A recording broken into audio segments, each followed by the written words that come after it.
pada tahun 1988. Program ekskavasi Franco-Indonesia melakukan penelitian di Banten Girang.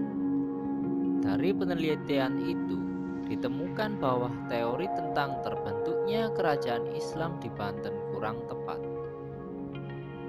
Banten pada awalnya merupakan salah satu pelabuhan di bawah kekuasaan kerajaan Sunda Pajajaran.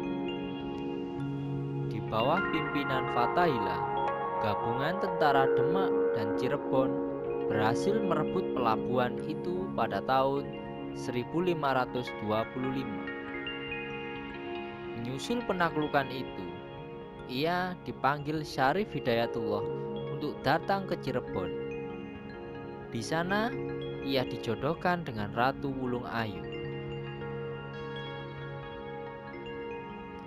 Kedudukan Fatahillah selaku Adipati Jayakarta kemungkinan digantikan oleh Ki Bagus Angke.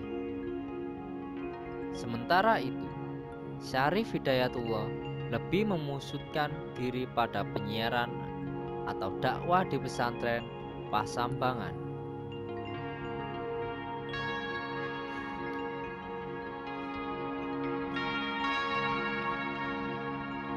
Syarif Hidayatullah kemudian mengangkat Pangeran Sabo Kiking menjadi penguasa Banten dengan gelar Sultan Maulana Hasanuddin. Banten sendiri berusaha melepaskan diri dari kekuasaan dan pengaruh Demak. Akhirnya, keinginan itu tercapai ketika kekuasaan Banten berada di tangan Maulana Yusuf. Banten juga berusaha memperluas daerah kekuasaannya hingga ke wilayah kerajaan Pajajaran.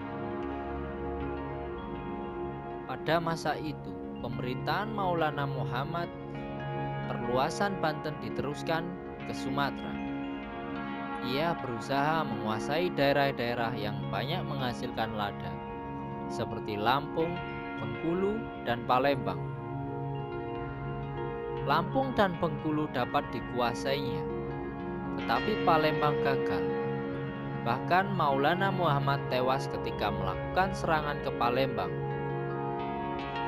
Dengan dikuasainya pelabuhan-pelabuhan penting di Jawa Barat dan beberapa di daerah Sumatera, dunia perdagangan di kerajaan Banten semakin ramai. Banten bahkan berkembang menjadi kerajaan maritim. Banten mencapai puncak keemasannya pada masa pemerintahan Sultan Ageng Tirtayasa. Banten menjadi pusat perdagangan yang didatangi oleh berbagai bangsa seperti Arab, Tiongkok, India, Portugis, dan Belanda. Pihak Belanda datang ke Indonesia dan mendarat di Banten pada tahun 1596.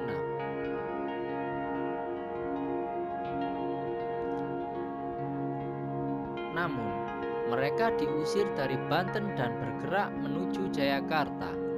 Di Jayakarta, pihak Belanda mendirikan benteng dan mengubah nama Jayakarta menjadi Batavia pada tahun 1619. Berikut adalah silsilah para Sultan Banten adalah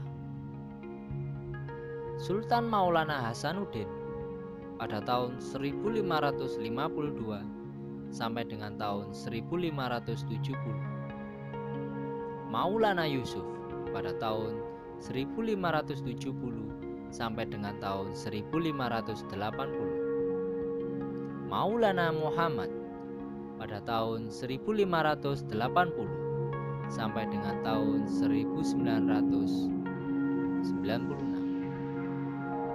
Sultan Abdul Mufahir Abdul Qadir pada tahun 1596 sampai dengan tahun 1640. Sultan Abdul Al-Mail Ahmad pada tahun 1640 sampai dengan tahun 1650. Sultan Ageng Tirtayasa pada tahun 1651 sampai dengan tahun 1680. Sultan Abdul Kahar dan Sultan Haji pada tahun 1683 sampai dengan tahun 1687. Abdul Fadil atau Sultan Yahya pada tahun 1687 sampai dengan tahun 1690. Abdul Mahasin Zainul Abidin pada tahun 1690 sampai dengan tahun 1733. Muhammad Syifa Zainul atau Sultan Arifin pada tahun 1750 sampai dengan tahun 1752. Muhammad Wasi Zainifin pada tahun 1733 sampai dengan tahun 1750. Syarifuddin Artuwakilu Alimin pada tahun 1752 sampai dengan tahun 1753. Muhammad Arif Zainul As-Sikin pada tahun 1753 sampai dengan tahun 1773.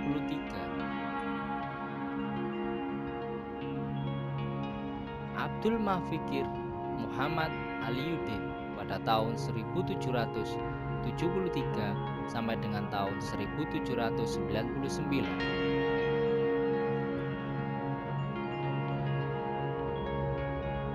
Muhyiddin Zainus Solihin pada tahun 1799 sampai dengan tahun 1801. Muhammad Ishaq Zainul Mutakhim pada tahun 1801 sampai dengan tahun 1802. Sultan Wakil Pangeran Natawijaya pada tahun 1802 sampai dengan tahun 1803. Aliuddin II pada tahun 1803 sampai dengan tahun 1808. Sultan Wakil Pangeran Suryamanggala pada tahun 1808 sampai dengan tahun 1809. Muhammad Saifuddin pada tahun 1809 sampai dengan tahun 1813. Muhammad Rafiuddin pada tahun 1813 sampai dengan tahun 1820.